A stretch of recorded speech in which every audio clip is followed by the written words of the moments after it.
Okay, part 2 on the Golf 2014.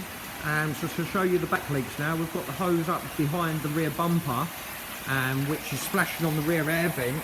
And if we just go into the inside of the box section here, so we can see that the water is actually coming past the air vent there, and then what it's then doing is it's filling up the box section.